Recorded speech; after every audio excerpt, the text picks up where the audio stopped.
আবার আরেকবার করবে না, সারা ডুবে যাবে। আবার মঞ্চে আলো করবো। তাহলে আমার কি হবে?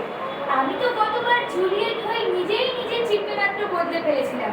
এবার হযবরলের সংলাপ আমিই লিখব। তোমরা নাটক বোঝো না। একটা বাঁশি যদি হাওয়ার মতো বইতে থাকে, দর্শক এমনিই কেঁদে ফেলে, সংলাপ থাক বা না থাক। আমি ঈশিতা, আমি নাটকে কেবল চোখ মেলে তাকাবো, বাকিরা দর্শকের দৃষ্টি পাবেই না। আমার প্রেজেন্স মানি পারফরমেন্স। আমার প্রেজেন্স মানি পারফরমেন্স। ও, তারপরে নাটকের নাম বদলে ফেলা হোক। আজ থেকে এই নাটকের নাম আর হযবরল নয়, আজ থেকে এই নাটকের নাম হবে শুভ সংবাদ। না না, ঝিনুকমণি নাম রাখো। এমন সংলাপ তো কেউ লেখেইনি। তরুণীর বাঁশির তান শোনার পর দর্শক ঘরে ফেরার খুশিই পাবে না।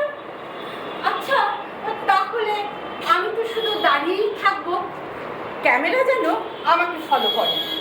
নিজের ঢাক সবাই পেটায়। ঢাকের শব্দ কি? চুপ। ঢাকের শব্দে যদি কান বন্ধ হয়, তবে গল্প ঢাকতে থাকে আর নাটক হয়ে ওঠে ঝগড়ার কোরাস। তুমি আবার কে?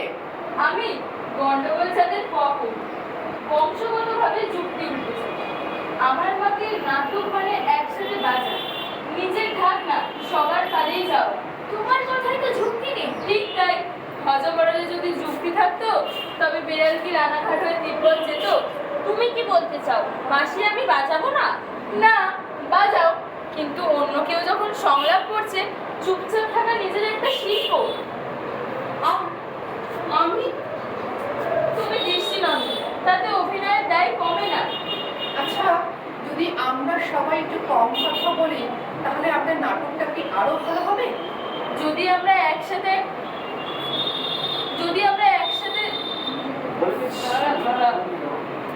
আমরা একসাথে নিজেদের ঢাক না পেটোই, তবে একটা দল বাঁচতে পারে।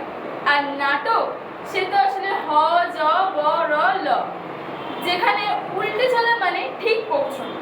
চলো আমরা শুরু করি। এইবার দলের কথা আগে, নিজেদের কথা পরে। আজ থেকে শুধু আমি মঞ্চে আলোই করবো, আর আমি মাঝে মাঝে বাঁশিও থামাবো। আর আমি আয়না না দেখে সংলাপ বলবো। এই তো হযবরল, যেখানে অহংকার আসে পিছনের মঞ্চে আর নাটক আসে মঞ্চের সামনে। নিজের ঢাক সবাই পেটায়, কিন্তু সুর তো